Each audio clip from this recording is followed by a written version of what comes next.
If you've landed on my page and you're watching this video, then you're here because your hair loss bothers you, and I totally get that.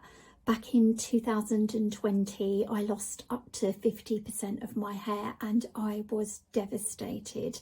I just found it really, really difficult to think about anything other than my hair loss.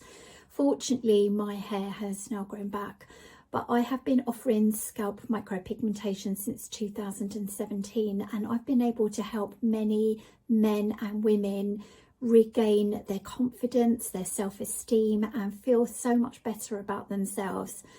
Not only is this treatment visually, it works fantastically, but mentally it works amazing as well. And if you suffer with hair loss, you know exactly what I mean when I say that it's in your head as well.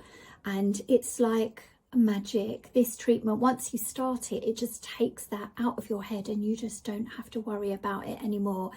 Why don't you come and see me if your hair loss is bothering you? I work in Milton Keynes, Shenley Brook End. I've got a private studio that's attached to my house and I work on an appointment only basis.